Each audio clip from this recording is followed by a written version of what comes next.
Día a todos, un día más rezando juntos.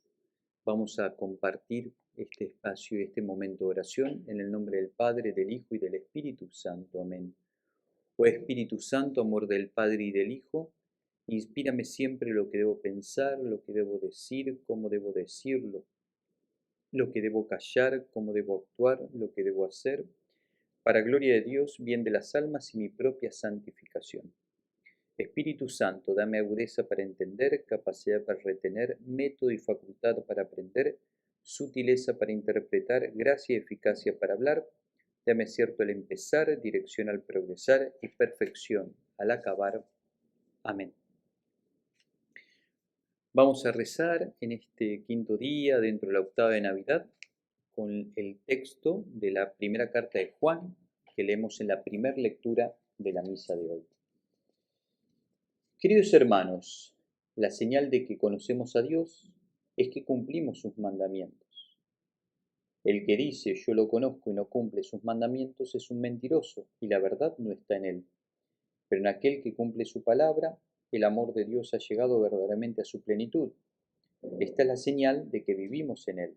El que dice que permanece en él debe proceder como él. Queridos míos, no les doy un mandamiento nuevo, sino un mandamiento antiguo, el que aprendieron desde el principio. Este mandamiento antiguo es la palabra que ustedes oyeron. Sin embargo, el mandamiento que les doy es nuevo, y esto es verdad tanto en él como en ustedes, porque se disipan las tinieblas y ya brilla la verdadera luz. El que dice que está en la luz y no ama a su hermano, está todavía en las tinieblas. El que ama a su hermano permanece en la luz y nada lo hace tropezar. Pero el que no ama a su hermano está en las tinieblas y camina en ellas sin saber a dónde va, porque las tinieblas lo han enceguecido.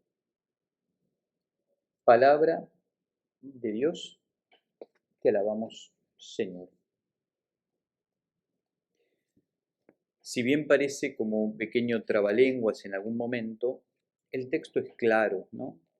Había en su momento gente que decía, bueno, amar a Dios sobre todas las cosas y decir, bueno, yo lo conozco a Dios, yo tengo encuentro con Dios y con eso alcanza, ¿no? Y él, acá la carta es muy clara, dice, el que dice yo lo conozco y no cumple sus mandamientos es un mentiroso y la verdad no está en él. En el fondo, el mandamiento es una regla de vida, que nos ordena, que nos ayuda.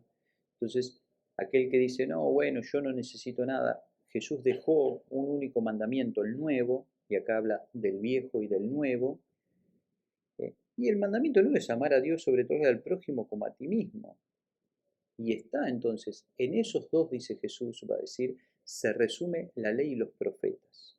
En el fondo, la novedad es la formulación, porque entre más de 600 mandamientos quizá era difícil.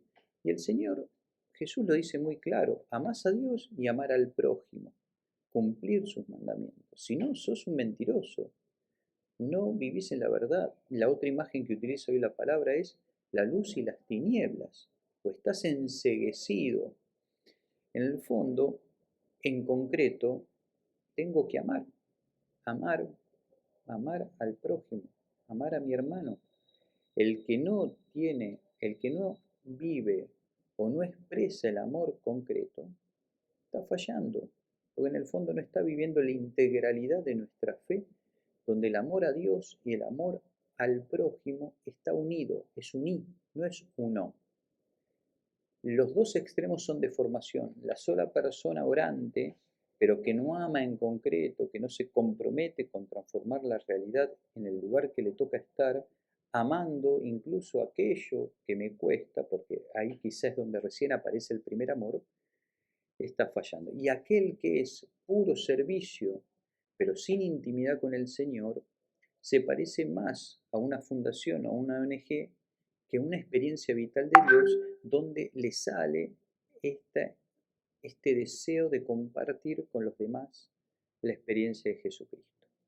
Pidamos entonces hoy poder realmente vivir esta unidad de amar a Dios y al prójimo, tener cuidado en cómo mentimos y a veces nos mentimos a nosotros en no vivir en la verdad. Por otro lado, quizá pensar si alguna vez las tinieblas me han enceguecido, ¿sí? Y sigo viviendo en algunos espacios o lugares que son difusos, oscuros, o grises. Pidamos entonces al Señor la luz también. Vivir en la verdad, vivir en la luz. Eso en el fondo se va a transformar en vivir en el amor. Amor, verdad, luz. Pidamos al Señor que nos regale eso en este día y que el buen Dios nos bendiga en el nombre del Padre, del Hijo y del Espíritu Santo. Amén. A disfrutar nuestra jornada.